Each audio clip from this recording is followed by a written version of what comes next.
دل سلطنت ہے. سلطنت. یہی بات حضرت محی الدین ابن عربی نے بھی کی اور یہی بات امام غزالی نے بھی کی کہ یہ سلطنت ہے.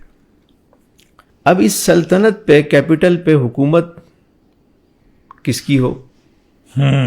دو امیدوار ہوتے ہیں، ایک نفس ہے اور ایک روح ہے، اور یہ دونوں آفر کرتے ہیں اعضا کو کہ بھئی ہماری حکومت قائم کرواؤ، کیپٹل ہمیں دے دو. یعنی دل پر اگر نفس کی حکومت ہو گئی تو اعضا پوچھتے ہیں کہ بھئی تمہارا ساتھ دیں تو ہمیں کیا ملے گا؟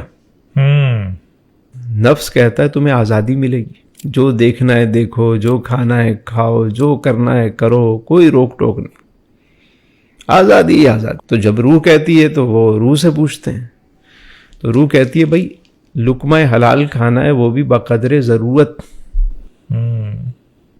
آنکھوں کی حفاظت کرنی ہے، کانوں کی حفاظت کرنی ہے، اپنے اعضاء کی، زبان کی، شرمگاہ کی حفاظت کرنی ہے، لقمہ حلال کھانا ہے. تو اعضاء کہتے ہیں کہ اگر یہ سب ہم اتنی سختیاں ہم پر ہوں گی تو ہمیں کیا ملے گا؟ تمہارا ساتھ کیوں دیں؟ بینیفٹ کیا ہے؟ تو گویا روح کہتی ہے کہ میں تمہیں ان مقامات کی سیر کراؤں گی جو تم نے کبھی سوچے نہیں ہوں گے. اچھا. کیونکہ روح جب لطیف ہوتی ہے اور قلب اور روح کا رشتہ جب مضبوط ہوتا ہے جی، پھر وہ اکیلے میں بھی میلہ ہوتا ہے اور میلے میں بھی اکیلا ہوتا ہے، وہ پھر الگ ہی دنیا شروع ہو جاتی ہے. سر وہ دنیا کیا ہے سر؟ کچھ تو مبہم سی رہتی ہے دنیا، ذرا کلیئر نہیں ہوتی. وہ دنیا کیا ہے؟ دیکھیں یہ دروازے ہیں بنیادی. جی. میں اگر آسان الفاظ میں آپ کو عرض کروں کہ آپ ماشاءاللہ ابھی عمرے پہ تشریف لے گئے تو ایک حرم ہے. جی. ایک ہے صحن حرم. جی. وہاں پہنچا بندہ تو وہ بھی حرم ہی کہلائے گا. لیکن آپ باب عبدالعزیز سے اندر مسجد میں داخل ہو گئے تو وہ بھی حرم ہے. اس سے آگے آپ مطاف میں پہنچ گئے تو وہ بھی حرم ہے. ایسا ہی ہے. لیکن ایک کعبے کا دروازہ کھلا اور آپ کعبے میں داخل ہو گئے تو اب یہ بھی حرم ہی کہلائے گا. لیکن جو بیٹھ کر وہاں معاملہ تھا وہ یہاں، اور پھر جیسے جیسے آپ آگے بڑھتے گئے معاملات اور آگے بڑھتے چلے گئے.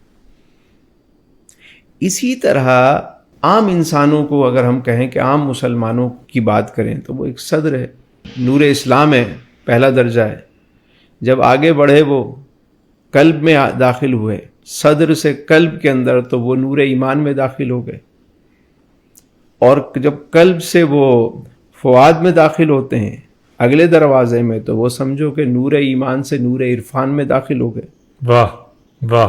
اور وہاں سے جب وہ لب میں چوتھے دروازہ کوئی پہنچ جائے تو وہ عرفان سے حقیقت کا سفر اس کا شروع ہو جاتا ہے، معرفت سے حقیقت کا سفر. واہ. اسلام سے ایمان، ایمان سے عرفان، اور عرفان سے حقیقت ہے. پھر یہ ایک پروسیس ہے پورا. جیسے قرآن کریم نے جب خطاب کیا تو یا ایھا الناس کہا، ایک بنی نوع انسان کی بات کی.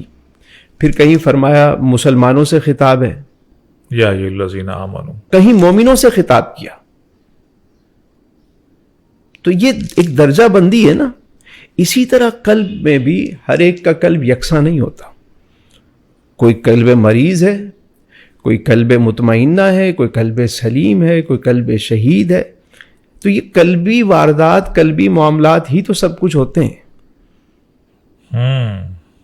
آپ کو ایک بات اور عرض کروں. جی سر.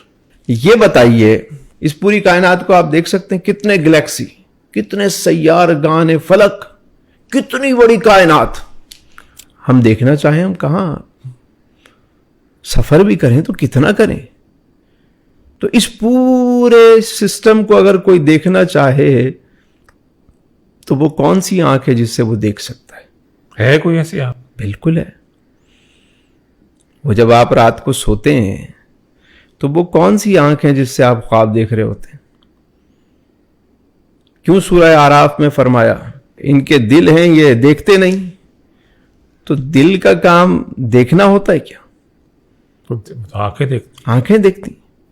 حضور علیہ السلام کی آنکھیں سوتی تھیں، دل جاگ رہا ہوتا. سبحان اللہ سبحان اللہ صلی اللہ علیہ وآلہ وسلم. تو یہ جو قلب کی بیداری ہے، یہ جو قلب کا معاملہ ہے، یہی تو ہے کہ جو وہ روح جب لطیف ہوتی ہے اور قلب پاک ہوتا ہے تو پھر یہ پرواز شروع ہوتی ہے. پھر انسان وہ مشاہدات کائنات کے وہ تمام رازہائے سربستہ جو ہے وہ منکشف ہو سکتا ہے. منکشف ہو رہے ہوتے ہیں اور وہ ان کا مشاہدہ کر رہا ہوتا ہے. جیسی جیسی جس کی صلاحیت، جیسا جیسا جس کا ظرف، وہ اسی طرح آگے بڑھ رہا ہوتا ہے.